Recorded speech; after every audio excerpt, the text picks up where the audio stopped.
How's it going, guys? Welcome back to another installment of Clubs in Trouble. The rules for this challenge are very simple. We can only make up to 3 signings per transfer window. We must use the basic transfer budget given to us, and then we must play 1 full season with the club. We then measure our success with a score out of 10 and determine whether further seasons are needed. Vibe Gang members can have their say on the next club we use in exclusive polls over on the community tab. So guys, the focus of today's Clubs in Trouble installment is going to be Fulham. Now this is a club that's been sort of yo-yoing between the top and second flight for a few years now, and they just can't quite recapture that former glory they had back in the days of Louis Sahar, Clint Dempsey, Chris Coleman. I mean, I know slightly different eras for some of those players, but those are the players that come to mind when you think about Fulham in their prime, and that is the kind of glory that we are hoping to recapture today in the season that we are going to spend with Fulham. So their transfer budget, around about 15 million. It's very small comparatively to the rest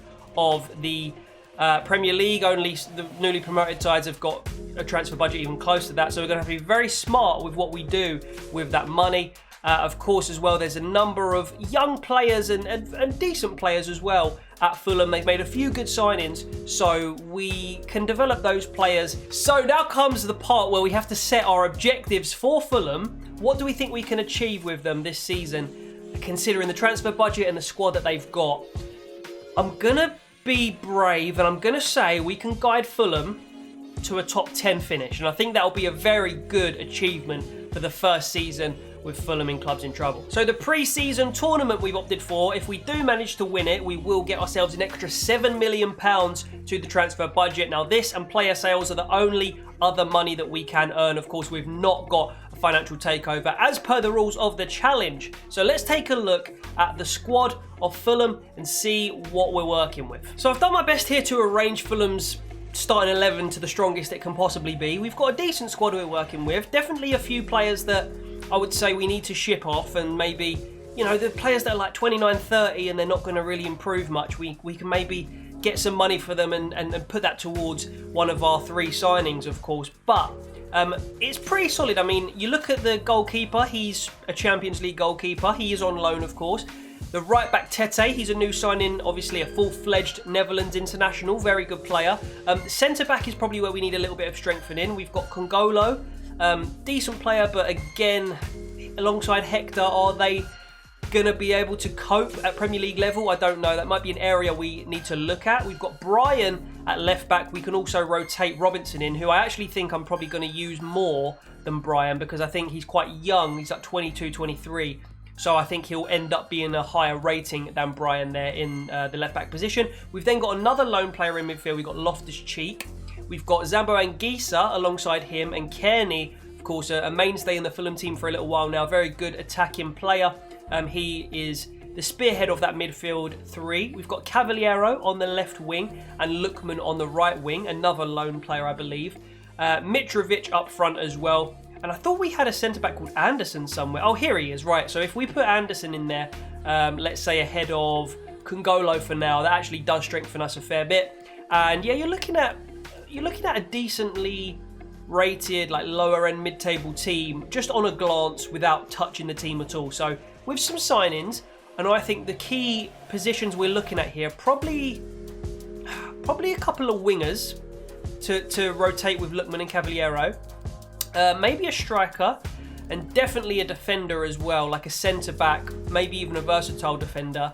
But those are the sorts of areas we're going to look at. But let's see what we can do on the in the transfer market now. And yeah, let's try and make some smart signings. Wow, so I've just noticed, look at the size of that wage budget there in the finances.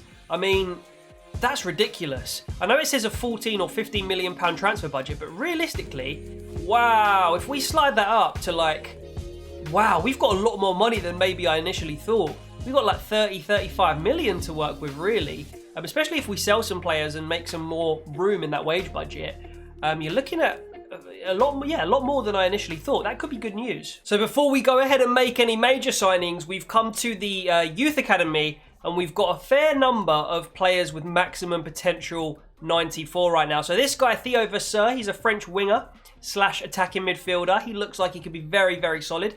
This is a brilliant feature, by the way, of FIFA 21 career mode now, that you can go into a career with any team and you've automatically got like randomly generated players. It makes it so much more interesting. And the second of those players is Miroslav Seric. He is a Serbian midfielder who currently is between 71 and 94 maximum overall. And then we've got this guy whose name is just brilliant. It rolls off the tongue. This guy's name is Ding Zhang Dong. Like, I'm so happy we've got this guy. The Chinese centre defensive midfielder slash centre back, currently looking at 39 overall, but a 74 to 94 potential overall. So we're going to have to do a fair bit of work if we're going to get him anywhere near the first team, especially this season. It's almost definitely not going to happen.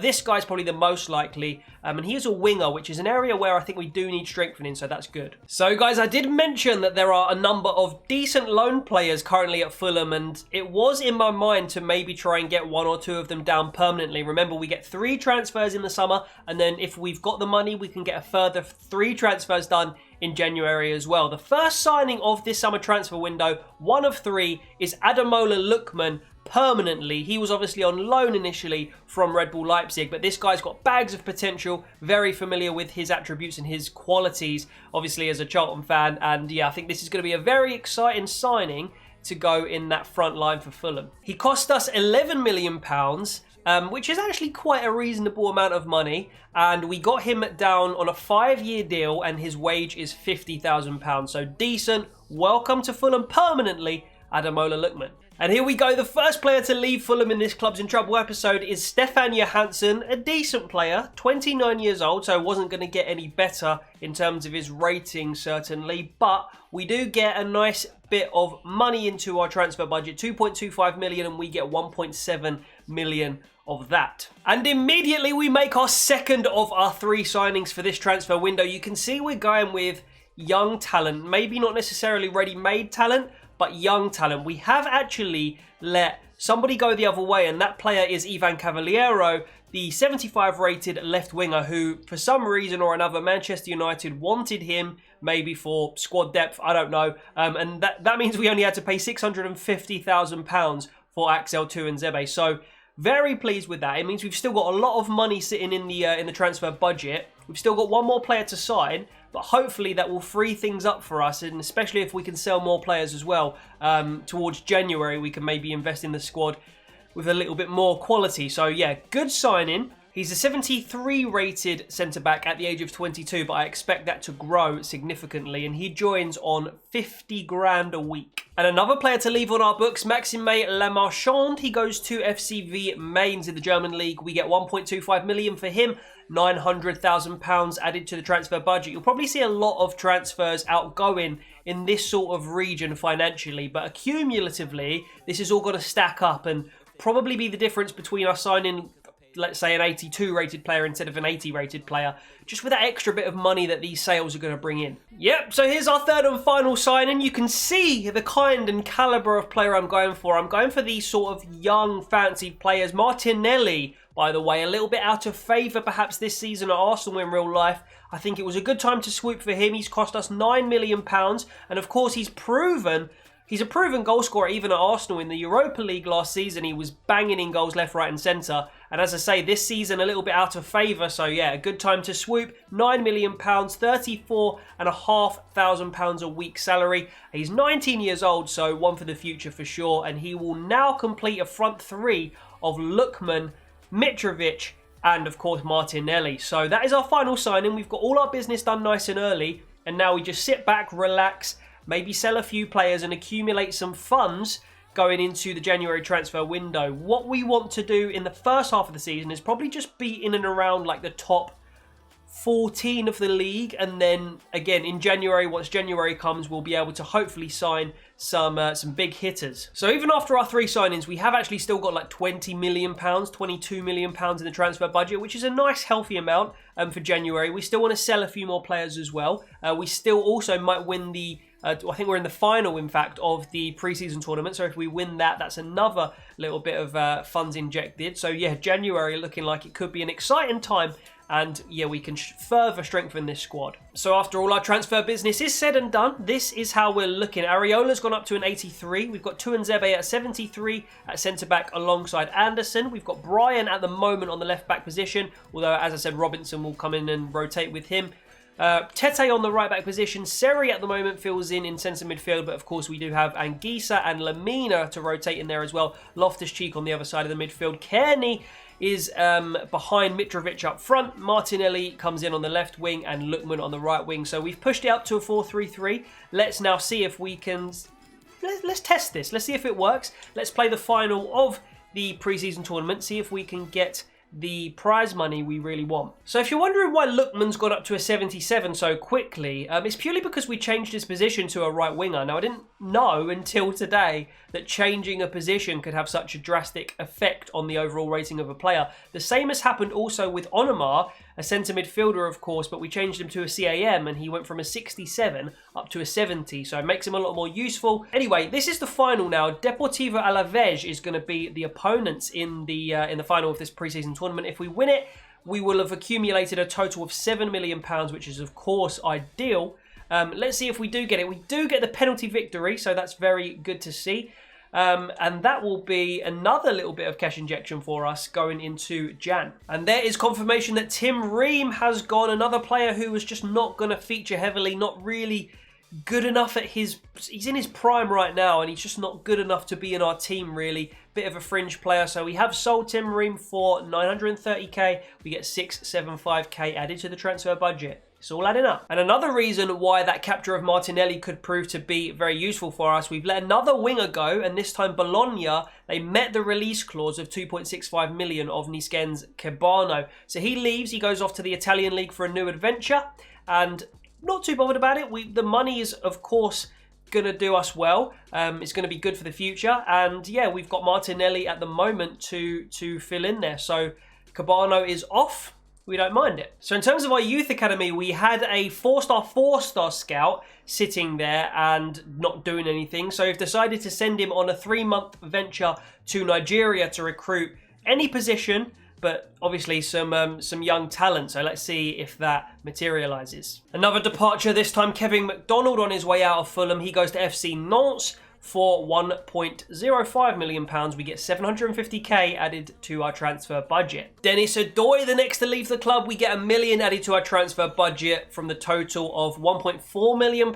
And Dennis Adoy moving on to pastures new in the Turkish league with Besiktas. Good luck to him. So now we're counting down the last couple of hours of deadline day, and this is going to be the end of the transfer negotiations. And let's have a look at the squad that we're left with. Inevitably, those office notifications that pop up are going to be transfer offers. We'll have a look anyway and see what that is all about. But this is the squad we're left with, guys, and it's a very, very decent one. We've got the front three of Lookman, Mitrovic and Martinelli. Lookman's already got up to a 78. We've got Kearney, Loftus-Cheek and Anguissa as our first choice midfield three. We've got Tuanzebe and Anderson partnering at centre-back with Tete and Robinson either side of them. Areola, of course, in goal, our highest rated player at the club at the moment. And I'm hoping that a lot of these players are going to get up and probably be in the 80s by the end of the season, at the low 80s.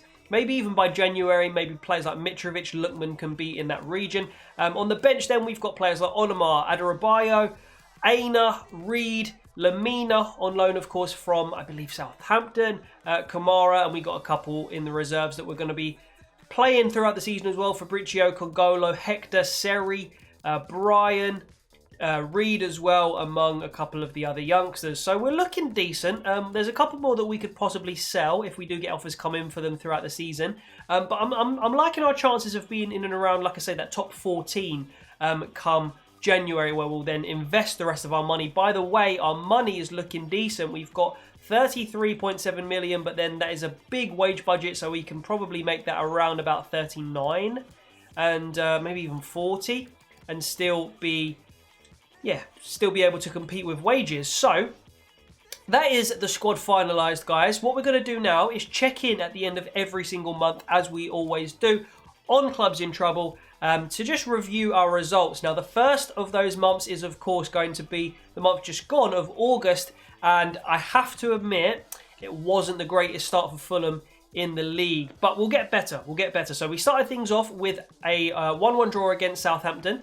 We then continued on to some very, very difficult games, it has to be said. Manchester United at home, they beat us 3-2, so a very close game. We then had Liverpool at home. We unfortunately lost that one again, narrowly 2-1. This is the bad result, though, the really bad result. We lost away in the Cup 4-2 to Ipswich Town of League One. That is a very poor result. I mean, we did rotate the squad, but it was still definitely a good enough team to go and beat Ipswich. To ship 4 goals against them, not great.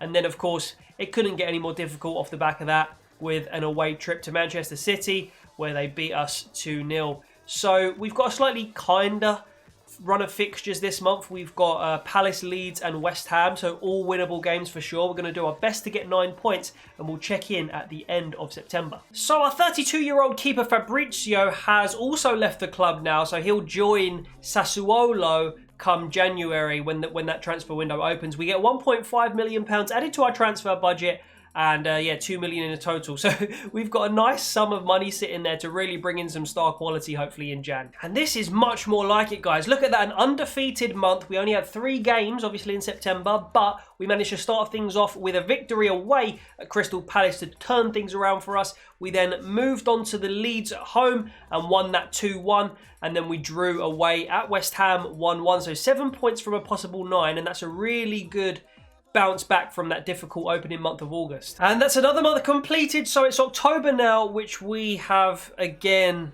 been a bit lackluster in, I'd say. We started off with a very poor result, a home loss to, let's face it, relegation candidates West Brom. Very poor result. We did bounce back though. 2 weeks later, we went away to Villa Park and we got the 2-1 victory. We then moved on to 2 very difficult fixtures. Wasn't necessarily expecting anything, but was hoping for maybe a point or 2, maybe a surprise victory against one of them. Unfortunately though, 3-0 we lost at home to Spurs, and then a much tighter affair at Arsenal. We lost 2-1. We are improving, but that is not the best points return. 3 out of 12 in the month of October. We're going to have to improve. We've got some winnable fixtures here, Leicester, Brighton and Wolves. We want to get at least 6 points out of these ones. Meanwhile, Bobby Reid has secured a move to the German league and he will join Wolfsburg in the January transfer window. 3.4 million was the total transfer fee, 2.5 added to our transfer budget. Other than that, we've unfortunately got a situation with Joe Bryan. He's trying to get a move away from us because he hasn't been played as much as he would necessarily like. We can't offer him a new contract at the moment because he's unhappy at the club. So it may be that we have to accept a transfer offer for him, and that may force us to look for a left back potentially in the transfer window, although we have moved Aina to be able to play there as well, but he's only a loan player, so yeah, things to consider here. Yeah, so the boys responded decently well to that difficult month of October, and in November we did manage to get those 6 points we were after. We got the 1-0 victory against Leicester, a 2-1 away victory at Brighton, and then we did unfortunately lose to Wolves to round the month off. We've now got the very, very busy month of December to deal with. We've got 7 fixtures here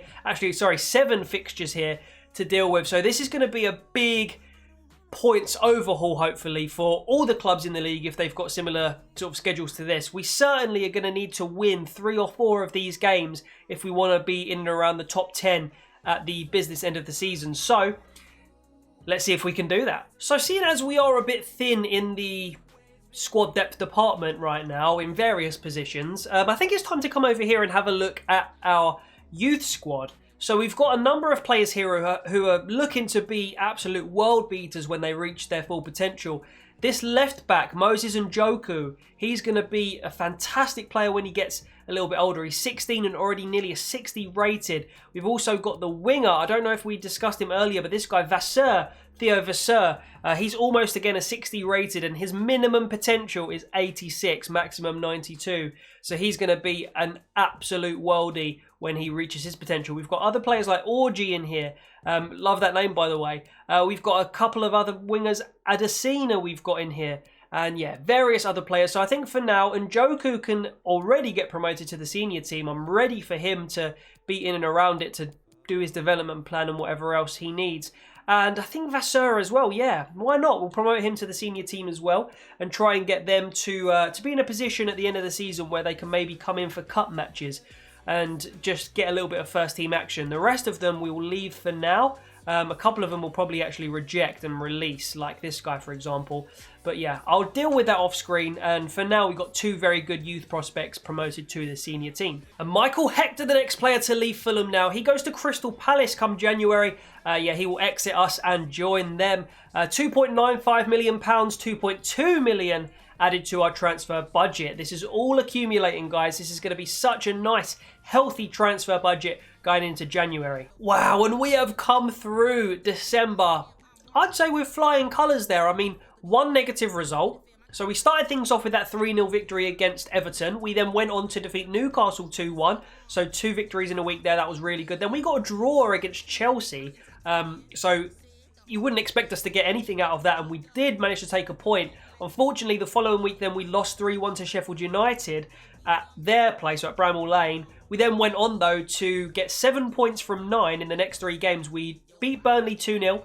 We drew 1-1 with Wolves, so I think near the top of the table, but we'll find that out in a second. And then we also beat Brighton emphatically 4-1. We do now enter January, the month of January, of course, and there is going to be a lot that changes and a lot that we can improve and just, yeah, change in this month. So if we have a look at the office, you'll see a couple of players have also departed Fulham to begin things off in the transfer window. So Michael Hector has left. He joins Crystal Palace. Reed goes to Wolfsburg and Fabricio goes to Sassuolo. We knew about all those departures. The unfortunate thing, though, Lamina, because he was a substitute, he was a player that was coming off the bench, he has actually been recalled by Southampton. Ola Aina as well, he has been recalled by Torino because they perceive him to have not been playing basically enough football. So this leaves us very, very thin. But we'll have a quick look and fill you guys in on our squad rating right now, which is looking very promising. We've got 80 rated strikers now. We've got 80 rated Lookman on the right wing, 80 rated Mitrovic through the middle. Our sort of poacher, our target man, our striker. Martinelli's up to a 76 on that left-hand side. Kearney is staying in and around the same, 76 rated. Loftus-Cheek an 81, and Geese a 79. Tete's already gone up to an 80 at right back. Tuanzebe and Anderson doing well. Good little partnership. Tuanzebe needs to improve his rating a little bit more than he currently has, but he's still on good form and he's still a promising player. And then Robinson at left back at 76. I'll just show you some of our subs and stuff as well. Reed, we've changed to a centre mid as opposed to a CDM, and that has, it's just better for our formation, really. And yeah, other than that, I mean, look, we're very thin. Very, very thin. We're going to have to make 3 very, very good signings here that are going to enable us to push up the table and, of course, just increase the quality of our team.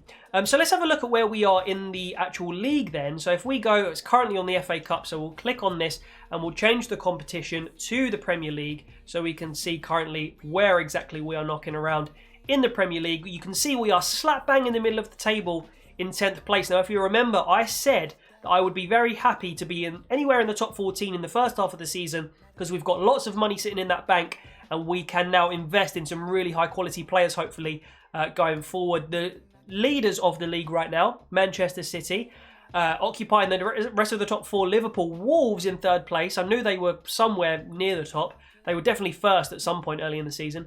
Chelsea making up the rest of the top 4. And then going down right now, it's Aston Villa rock bottom of the table, Crystal Palace and West Brom as well. So let's see if we can crack on with some January transfer business now, because there's a few things that I'd like to do, and I'm going to see if I can do them. Here we go, guys. An absolutely huge capture for Fulham early on in the January transfer window. We have given Jean-Michel Seri to FC Köln, and we have taken one of the most highly rated midfielders in European football, in world football, Sandro Tonali. He joins Fulham for £30 million, and like I said, we also saw Seri go the other way.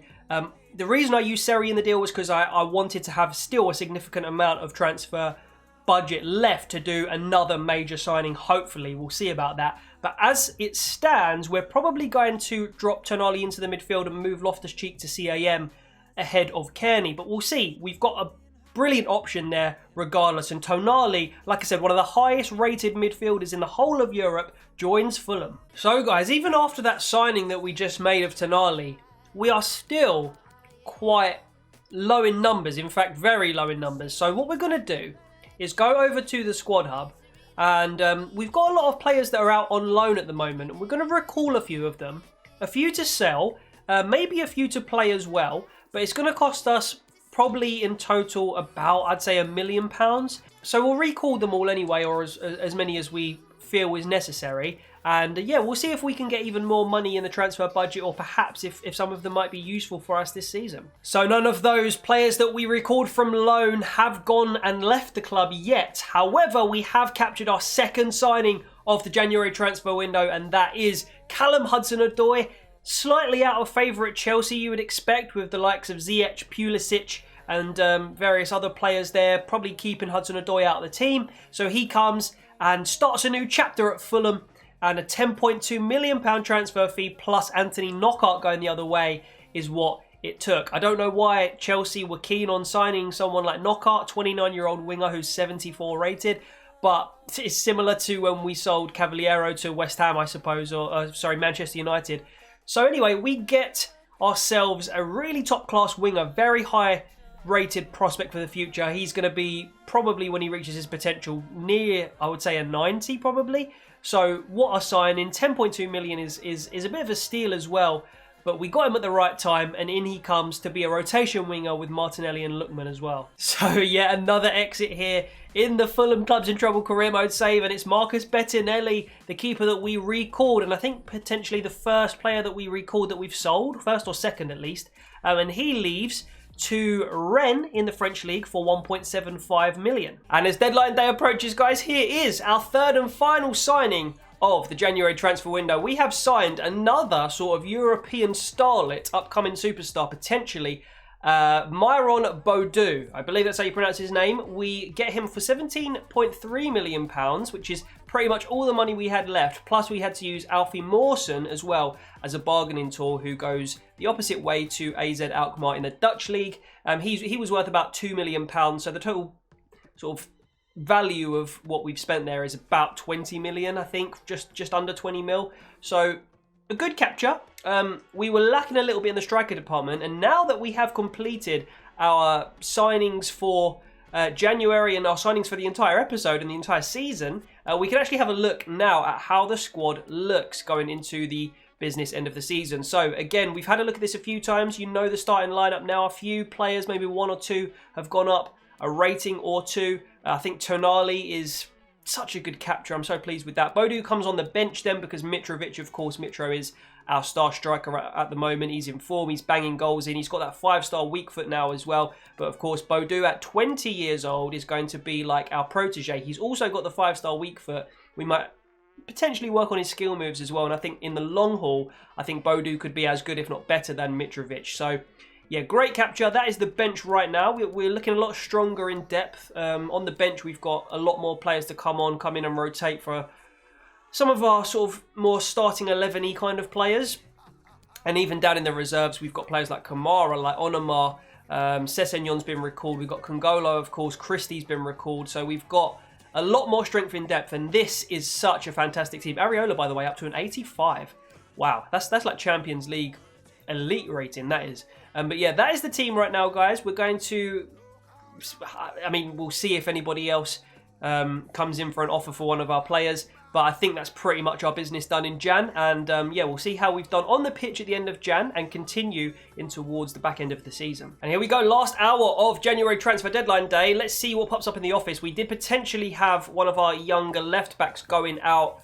And did it break down, or did he go? Yes, I think it broke down. Yeah, okay, so he stays. So we've actually got quite a lot of options at fullback, which I was worried we maybe wouldn't have. We've got Christie at right back. We've got Ademola who can step in there. At left back, importantly, we've kept Joe Bryan, which is great to rotate with Robinson. So we're looking good. Let's have a look at how we did on the pitch then in the month of January. So if we go to the calendar and move back a month, it's not a very busy February, by the way, but here we go. We beat Portsmouth in the Cup. We then lost 2 consecutive games, albeit to the 2 teams that finished first and second last year. So we lost 3-0 to Manchester City and then 1-0 to Liverpool. We then got a draw against Leicester and bounced back with a victory against Wolves. That was in the FA Cup. and then we beat Arsenal, which is a really big result there in the league, 2-1 at Craven Cottage. So that leaves us 10th in the league after 25 games. So we've still got a little bit of catching up to do if we want to solidify ourselves in that top 10. I mean, teams like Everton, potentially Leicester. I mean, Wolves are having a great season, aren't they? Arsenal. We can catch these kinds of teams now that we've got our squad finalised. We've got all sorts of starlets, European starlets in the team, and I really feel like Fulham are now becoming an established top 10 team. So hopefully we can keep this up. And yeah, let's continue with the rest of the season. So now that we can ensure that we've got our squad solidified for the rest of the season, we have sold Tom Kearney to Wren in the French League for a future fee of £7.2 million. We're going to get 5.5 added to our transfer budget. Of course, that will only come into effect if we do follow up with a sequel episode to this Fulham career mode, this Fulham Clubs in Trouble career mode save. So it's unfortunate to see someone like Tom Kearney go, but he's already dropping off in rating. He went down, I think, to a 75 from a 76. So I think it's about time that somebody younger next season in the transfer window comes in and takes his place. So yeah, Tom Kearney, I think it was a good time to cash in on him, but it is probably one of the saddest Fulham exits that we're going to see in this save. And another exit in February, somebody who's going to be leaving at the end of the season, is Cyrus Christie, the right back, goes to Cavalliero in the Italian league. I don't know why I always specify what league it's in, but yeah, Cavalliero, and he will go for 1.7 million, and 1.2 million will be added to our transfer budget, which again will not come into effect unless we do the sequel episode. Yes, all right, so I think February, I think this is our first perfect month. We literally got 3 victories out of 3. We beat Newcastle 2-1 away at St James's. We then beat Everton at home and then beat West Brom. We got revenge on them. I think they beat us at our place earlier on in the season, 2-1 if I remember rightly. So yeah, a perfect month, 9 points out of 9. This can only mean good things. We've got 4 fixtures coming up. We're still in the FA Cup. We've got Chelsea, very difficult game there. West Ham, Spurs and Villa this month. Oh, and unfortunately, Axel Tuanzebe breaks his elbow and he's out for 5 weeks. That means we're going to have to bring in someone like Kongolo or Ademola to replace him. That's a shame. We also get the Manager of the Month award for February. I'm not surprised. Love that. And a failed move for Jerome Opoku in January, but this time it does materialise and he will be joining Brentford for 2.45 mil in the summer. 1.8 added to our transfer budget next season. What a shame. We're just simulating the month of March and we got 3 victories. One against Chelsea in the Cup, obviously against West Ham in the league, against Birmingham in the Cup. I think that puts us through to the semi-finals now, at least the quarters anyway. And then we unfortunately lost at home to Aston Villa, which was a bit of a surprise result. Still, we got 6 points out of 9 in the league. 3 points out of 6 in the league, and then 2 cup victories. We now have Sheffield United, Chelsea, Manchester United, and Tottenham. This is going to be a very, very tough month. And then, yeah, semi-final against Liverpool in the FA Cup as well. Wow. Here we go. So here we go, guys. We're simming the month of April. We're going to win in the Cup. We lose 3-1 to Liverpool, but generally speaking, not a bad month in the league. We get 6 points out of 12. We defeat Sheffield United. We lose, unfortunately, at home to Chelsea, but then we make up for that by beating Manchester United away at Old Trafford. That's a fantastic result. We then lost away at Spurs and lost, of course, in the semi-final to Liverpool. So 1 more month left. We have 4 fixtures and then the season will be concluded. How will this Fulham team perform and where will we finish in the league? We've got Burnley on the last game of the season, so that will be the one that we play, and hopefully we can have a little bit of fun with the team that we've created in this Fulham Clubs in Trouble episode. So guys, there we go, and another very solid month, undefeated so far in the league in the month of May. We drew 1-1 with Leeds. We then beat Crystal Palace 3-2 and also beat Southampton 3-2. As I said before, our last game of the season is against Burnley. But before we get into that, let's see, of course, where we are in the league table. So, wow, you can see we've had a very solid season here. We are sitting in 7th place in the league. And actually, it's different to last time. In the last episode of Clubs in Trouble with West Ham, we, on the last game of the season, could not move up a place at all. However, this time, if we win and Manchester United lose to Everton, then that means that we will be able to move up to 6th place. So we need to get the win against Burnley. We need to ensure that we do. And yeah, it may be that we overtake Manchester United and hop into 6th place. That would be unbelievable. We did an 8 out of 10 rating for the West Ham save. I mean, this is in and around that region, I would say, potentially, but a lot of that is gonna depend on what we do in the last game of the season and how things go in that regard. So yeah, let's get into this Burnley game, and then we'll obviously at the end of things take a look at the squad hub, the top goal scorers. In fact, let's do that before we go into the game. Let's go and look at the stats now so that we know who our top hitters have been so far this season. So let's start with goals. If we go all the way to the top of the squad hub, having arranged it by goals, you can see Mitrovic grabbed 16 goals in his 37 appearances in the league, 18 overall if you include the pre-season tournaments. Lookman was our next top scorer. He got 15 goals, 8 in the league, 2 in the pre-season friendly, 1 in the Carabao Cup. Then Martinelli had a pretty prolific season as well. He got actually more than Lookman in the league. He got 10 overall and 13 if you include all competitions. Then Loftus-Cheek was 7.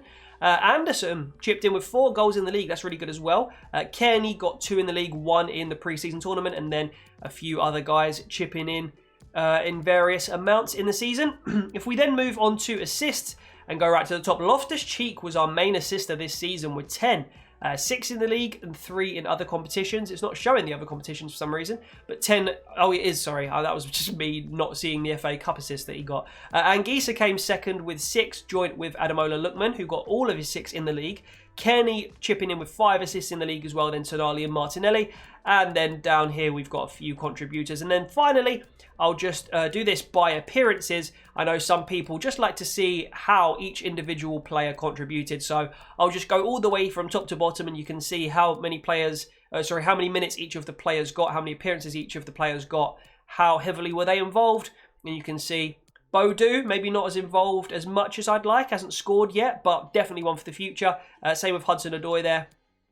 But of course, these are signings for the future, and they may come off the bench potentially in this game against Burnley, so we'll find out right now. Let's try and get the win. So guys, this is the lineup that we're taking into this final game of the season against Burnley. I believe in us. I believe we can win it. Look at the ratings of some of our players. Loftus-Cheek up to an 83. Tonali and Anguissa up to an 81. Lookman an 83. He's gone up by 9 overall ratings throughout the season so far. Even the back line now is looking a lot more solid.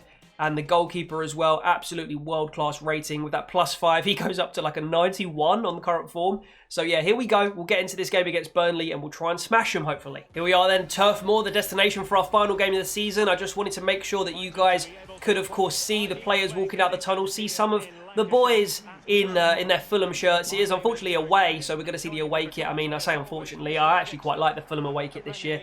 But yes, let's have a look at the players.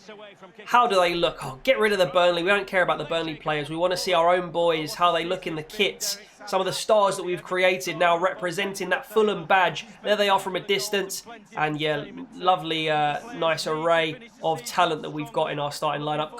Why do I want to see that yellowness? Show me the players. Show me my players. Anyway, here we go. Most importantly, let's get into the match. And hopefully we'll get a good little result here. But Burnley, maybe they'll set up defensively as they do in real life and play for the draw. If so, it's our responsibility to try and find a way through. Already, we've broken through. Mitrovic playing through Anguissa. He's not the best finisher, but I think he's going to be all right here. He's not. He's put it over. That is the one thing about Zambo Anguissa. He's got dribbling, he's got passing, he's got physical attributes, defensive attributes, but when it comes to it, he's just absolutely skied that chance because his finishing's just not quite up there with the rest of his stats. A little bit like N'Golo Conte, but I'd say Anguissa's a little way off of N'Golo Conte's sort of quality, although he is becoming very good. We've got another chance here, though. It's Loftus-Cheek linking up with Mitrovic. Is this going to be another chance for Anguissa? Please finish this one, mate. Oh, he's had another chance, Anguissa, but he's put it this time straight at Pope, but we do win the corner from it. Corner comes in. Oh, someone at the near post there. This might be offside if it's come off us. It hasn't. Tonali back to Martinelli. Little gap there. It's Loftus-Cheek in the box. He turns in, he's tackled. Ball over the top here. I think they're actually going to get on the end of it as well, Burnley. Bardsley tries to put the cross in to Nzebe. Oh, he tries to make a tackle, but it's a foul. The ball comes in from Bardsley away from Anderson. I think we might have one more chance here to attack as Loftus-Cheek turns. Sprints. Who's this catching me up? No one from Burnley. Burnley's got pace. I don't know why they played that pass there. Don't know why they played that pass. So I think it is going to be 0-0 at the break here. This should be half-time as soon as this free kick comes in. Anguissa winning the header. We might have another chance. Tete to Lookman. Oh, and that is the half-time whistle. Burnley just a very frustrating opponent to play against. Defensively, they just swarm on you. They just swarm in front of you when you're trying to attack And it's, yeah, very difficult to break them down. But I believe that we can in the second half if we just step up our game a little bit. Anderson, back to the keeper. Putting pressure on us, Burnley. Tuanzebe turns well. And he's going to feed it into the midfield now. It's Loftus-Cheek linking up with Tonali. He's waiting for the right time to release Mitrovic. Mitrovic in the box. He's got to score it. Mitrovic! That is what I'm talking about. The star man, the talisman, Mitrovic. Oh, I've skipped the celebration. That was an accident. But what a finish that was, guys. Bang into the top left-hand corner there. And we take the lead against Burnley. Tuanzebe, that's a great header.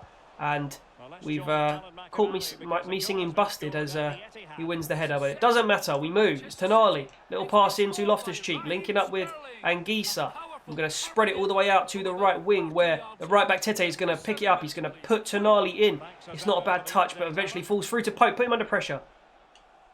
Pope clears it. Robinson clears the ball himself, or maintains possession for Fulham, I should say. Lookman in the box now. Look at all the bodies that Burnley have got here. We've broken through once. Can we break through again? It's going to be Loftus-Cheek. He turns and he's tackled at the last second. Come on. Chance here for Burnley. They've broken through our lines. It's Cork. Tries to put the cross in. Tuanzebe eventually getting the ball clear. We've got a break here. It's Robinson. We're looking for runners. I feel like he's still going. He finds it past the Loftus-Cheek. Here we go. It's Mitrovic. Mitrovic with his second opportunity for a second of the game. Oh, and what a finish that is from the boy Aleksandar Mitrovic, and he has brought Burnley players literally to their knees. I don't know why he's doing the Firmino celebration. It's not like he's a major assister in this save and in real life at all, really. But Mitrovic with his second of the game, he is going to come off the park now and be replaced for the last 5 minutes or so by our new signing Bodou. But what a finish that was, and 2-0 to the good now. Fulham against Burnley here. Great leap in the air. Hudson-Odoi, who's just come on to replace Martinelli. Oh, we've just got that pass through. Oh, that is going to be full-time, guys. And the score at the end of the game, 2-0 to Fulham. So, another 3 points on the table. Now we just have to wait in anticipation and find out what the Manchester United score was. 2 goals, by the way, very good from Aleksandar Mitrovic. Let's have a look at our player ratings, and everybody getting sort of 6s and 7s there, with the exception, of course, of Mitrovic, who we did sub off in the end, who got a 9.7 overall. Him and Loftus-Cheek, the star performers there. Areola, pretty solid in goal as well. But it's now time to see if we have managed to move up to 6th. But we haven't. I've just seen it there. Manchester United got a 3-0 emphatic victory there over Everton, which means that it's not the end of the world. Fulham do finish 7th in the table, 63 points. I think with West Ham, when we got 5th, we ended up with, I think, 70 points. So we've fallen short by 6 or 7 points there, I think. However, the Fulham team that we inherited to begin with was not studded with the stars like, Fornals, players like that. We were very much a relegation candidate when we started this career mode. So, this is the team that has finished 7th in the league. This is what I always measure it by, right? If you started FIFA 22, and this was going to be the Fulham team next year, you'd be absolutely delighted as a Fulham fan with that. You're looking like a Europa League outfit, and in fact, we might have qualified for Europa League. But yeah, what a team that we've built here. Very, very pleased with it, guys. And that is going to be the end of today's episode of the Fulham Clubs in Trouble. Of course, I will leave it to post-editing Jamie to make that ultimate verdict out of 10. And yeah, see where we fare in comparison to the 8 out of 10 that we gave West Ham. Right, guys, so that is it for Season 1 of the Fulham rebuild project in this episode of Clubs in Trouble. Now, in comparison to the West Ham save, I would say we probably started off with a slightly weaker squad and ended up finishing only 2 places below West Ham. Now, for the West Ham video, we gave an 8 out of 10 as the rating. And personally, I can't see how this is any worse than the West Ham save that we did, given the fact, of course, that we had a slightly worse pool of players rating wise to begin things with. So I'm going to give the first season of the Fulham Clubs in Trouble episode as a 8 out of 10 as well. Yeah, very pleased with that. I think I had a slightly more fun this time around with the transfers. I think we did a lot more in terms of bringing players up to higher rating, and I think our defence was also a tad better than maybe West Ham's was as well. So yeah, very, very good season with Fulham. I'm still not quite blown away. Like if we had finished in the top 4 or something crazy, you're then looking at 9s and 10s out of 10s. But guys, I hope you did enjoy this video. Please do leave a like on it and let me know if you are enjoying this format of Clubs in Trouble. But guys, take care of yourselves. Thank you once again so much for watching, and I'll see you later.